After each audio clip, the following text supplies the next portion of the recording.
Presencia Universitaria, la entrevista. Un punto de encuentro para el análisis y la reflexión.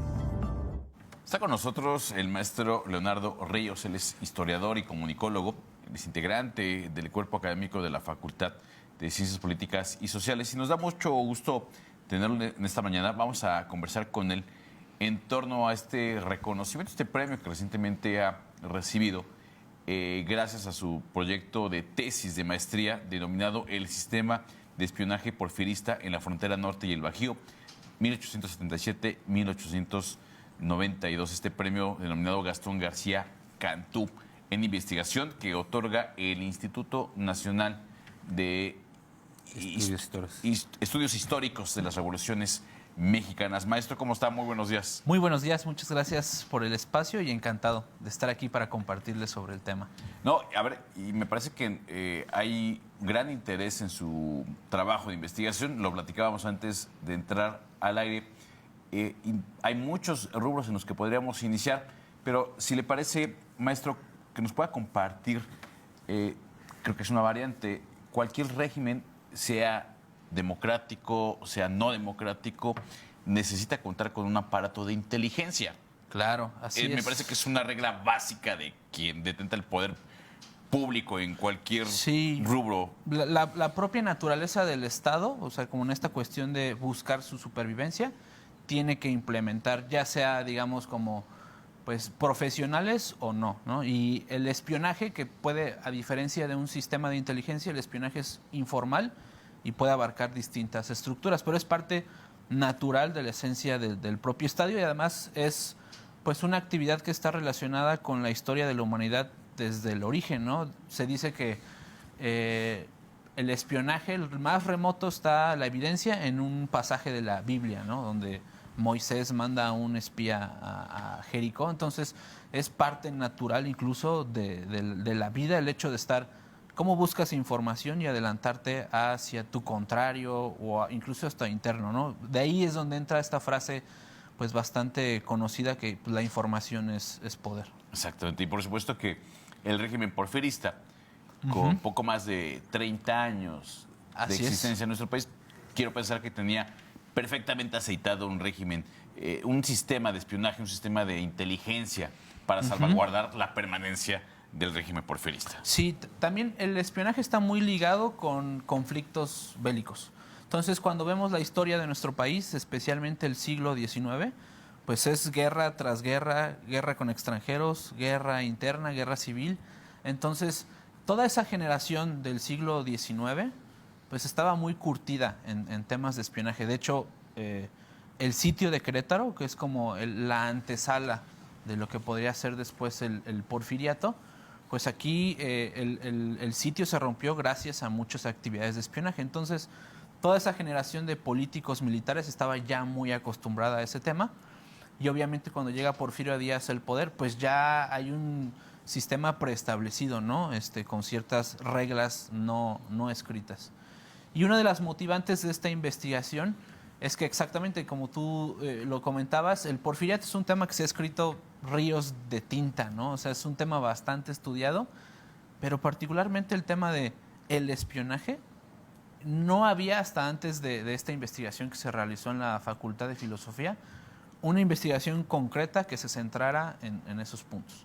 Normalmente se asocia que la policía rural eran los ojos y oídos de Porfirio Díaz, pero bueno, estamos hablando de un periodo que tiene más de 30 años, entonces caer en generalidades de este término, pues es donde ahí se complican y era el motivante principal de decir qué es realmente o qué era realmente el sistema de espionaje y quiénes lo conformaban. Yo te preguntaba, ¿tú pudiste dar con todos estos archivos en donde queda la evidencia entonces de los reportes, me imagino que se le enviaban a Porfirio Díaz? ¿Cómo eran todos estos reportes? La primera evidencia que detectamos, porque justo al no haber una investigación previa, fue en una biografía ya bastante clásica sobre Bernardo Reyes, quien era este gobernador de Nuevo León, prácticamente uno de los posibles sucesores de Porfirio Díaz ya a inicios del siglo XX. Y en esa biografía, en un pie de página, venía mencionado un archivo donde decía Bernardo Reyes le enviaba una carta sin estar encriptada ni mucho menos, era una carta así de puño y letra enviada por Porfirio Díaz, donde le informaba que ya tenía establecido un sistema de espionaje en Estados Unidos, ¿no? Y menciona nombre de espías, cuánto se les pagaban, a qué se dedican. Y entonces ahí es donde nos dábamos cuenta que el espionaje como tal no necesariamente tienes que ser un militar o un policía, porque de hecho dentro de esa lista había un periodista, León Obregón, que tenía un periódico en San Antonio y estaba contratado como espía al servicio de Porfirio Díaz. Justamente tratando de abundar en esta temática, maestro, ¿quiénes conformaban el sistema de espionaje en el Porfiriato, hablando justamente del norte y del Bajío, que es donde se centra su trabajo de investigación? El actor principal pues, es el ejército, ¿no? Los militares son los primeros que están ahí involucrados, pero también hay una presencia civil bastante interesante, ¿no? Desde, como lo comentaba, periodistas. Encontramos el caso de un concertista, o sea, que se dedicaba a dar conciertos de guitarra y le enviaba a Porfirio Díaz informes sobre quiénes asistían a sus conciertos. ¿Porfirio Díaz era quien recibía directamente todos los informes? Casi en su totalidad era Porfirio Díaz quien recibía esa información. O sea, Porfirio Díaz podía estar entablando un tema de espionaje con un general de división, pero también con esta persona que era un civil tal cual, un artista que le pasaba información. Entonces, hay una teoría dentro del estudio del espionaje donde dice que realmente cualquiera puede ser un espía, ¿no? No necesariamente tienes que ser parte de la nómina del Estado, cualquier persona puede ser un espía, porque inclusive a través de la mentira, el chantaje, uno puede estar dando información para alguien sin siquiera saber que estás ya formando parte de esa red de informantes, de confidencias, ¿no? Ahora, este fue un sistema informal, estaba ya bien estructurado, porque bueno, hoy en día pues, sabemos que hay instancias dedicadas justamente a la denominada inteligencia. En ese entonces era más un sistema informal. ¿Cómo funcionaba? Sí, era bastante informal. De hecho, no había como tal una institución que estuviera facultada para estos hechos, que ya la primera institución ya formada como una instancia de inteligencia será ya hasta el periodo de Carranza en 1917, pero este es como sus antecedentes, ¿no? de toda esta organización, pero realmente era muy informal. Y básicamente Porfirio Díaz no necesitaba o nunca delegó a alguien como que le pudiera servir de ese filtro, ¿no? Normalmente uno podría pensar, pues a lo mejor su secretario de Gobernación. No, era él directamente, él era el que mandaba orden para espiar a ciertas personas y requería información. Hay un cierto mito, leyenda, donde se dice que diariamente Porfirio Díaz recibía parte de todos los gobernadores y de los comandantes militares para saber que no había novedad, ¿no? Entonces, y si había un foco de insurrección, era ahí donde se entraba como los esfuerzos del espionaje. ¿Qué cantidad de documentos históricos tuvo la oportunidad de revisar, maestro, para conformar este proyecto de investigación? Fueron muchos. La fuente primaria se centró en el archivo de Porfirio Díaz, que está en la Universidad, se me fue el nombre, es la Ibero, me parece, sí, es en la Iberoamericana. Está también el archivo de Bernardo Reyes, que está en la Ciudad de México. El gobernador de Nuevo León en aquel momento. Sí, que está ahí en la Capilla Alfonsina, que era la casa de Alfonso Reyes, su hijo. Y también en el archivo de la Secretaría de la Defensa Nacional. Muchos de estos documentos fueron encontrados en los expedientes militares, ¿no? De ciertos personajes. Y ahí es donde se centra, ¿no? Digamos, el corpus de esta investigación, aunque incluso se dejaron como no atendidos algunos otros que también pudieran haber dado mucha luz, como por ejemplo el de Relaciones Exteriores, ¿no? Porque los cónsules también están muy involucrados en actividades de espionaje. Entonces sí fueron bastantes documentos, que esa era, al principio cuando se hizo la investigación, era una de las preocupaciones, ¿no? Decir, pues si estás hablando de temas secretos, ocultos, pues va a haber muy poquita información, pero pues ya al inmersarnos en el archivo, pues digo, pudimos dar cuenta que había no necesariamente cuestiones ocultas, inclusive había órdenes de asesinato escritas así de forma puño textual y letra que tenían que ver con estas actividades.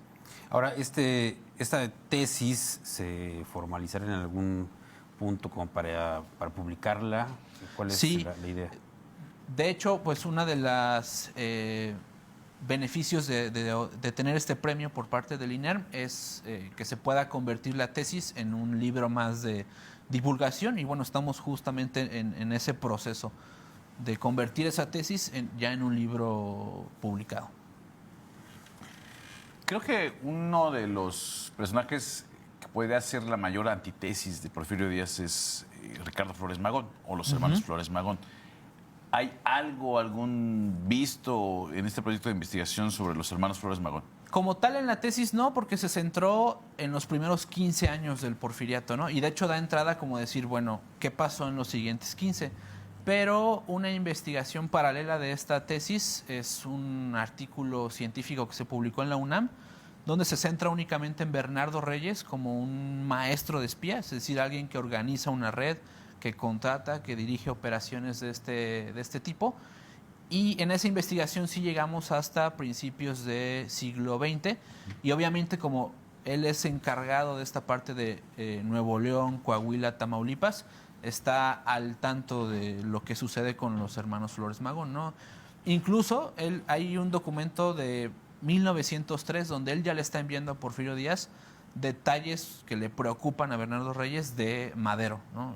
Dice, con él hay que tener cuidado porque pues es alguien que está bastante inquieto, inclusive se atreve a decir adjetivos como descriptivos, ¿no? Dice, a diferencia de todos los Madero, este es bastante delgado y feo.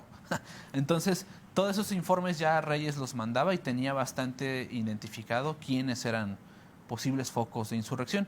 El tema ahí es que Reyes se enemista con Porfirio Díaz y lo manda al exilio, y pues es una de las razones que también queda como vulnerada la frontera en ese lado, y que al final pues es ahí donde comienza la revolución. Pero es que también recibían información de los Estados Unidos, o sea, también había, se puede decir de alguna forma, informes sobre otros países. Sí, las embajadas enviaban información, y con Estados Unidos, Reyes, por ejemplo, tenía contratados en su red a jefes de la policía local, y ya incluso en Estados Unidos ya había empresas particulares que se dedicaban como agencias de detectives privadas. Entonces ya se les contrataba. Hay, por ejemplo, un caso muy interesante en la tesis sobre Catarino E. Garza, que es como uno de los precursores de la revolución, que de hecho el presidente Andrés Manuel tiene como...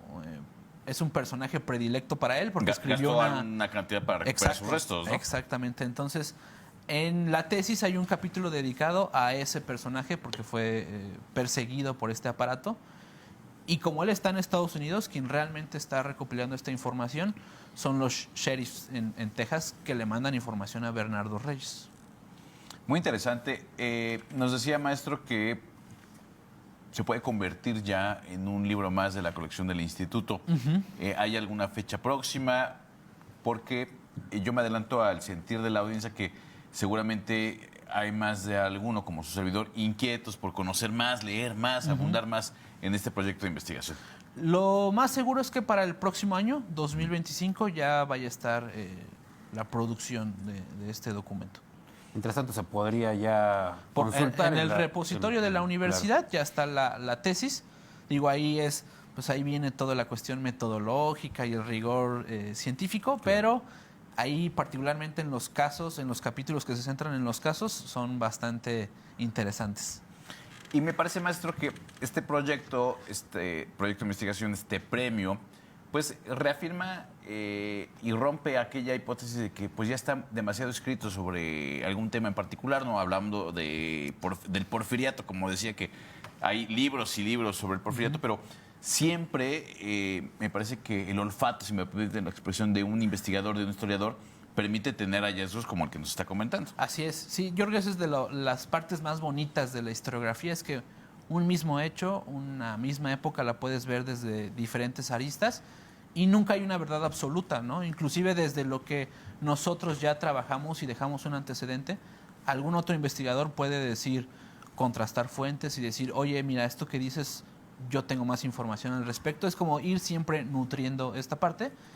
Y además de que también nos da un indicio de que la calidad historiográfica que da nuestra universidad, pues tiene ya muchos años de recorrido y eso es lo que a mí, por ejemplo, en particular, gracias pues a todo el soporte de mis profesores, de mi director de tesis, pues fue lo que me fueron también dando guía y ruta por dónde ir, ¿no? Que sin ellos pues difícilmente hubiera logrado encontrar todo lo que se trabajó.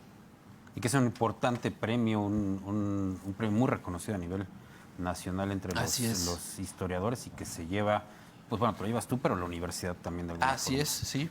Sí, porque ahí participan las universidades a nivel nacional y competimos contra el Colegio de México, el Colegio de Michoacán, que son instituciones referentes en tema de historia, pero bueno, ya no, también la UAC pues va ocupando también lugares importantes dentro del gremio.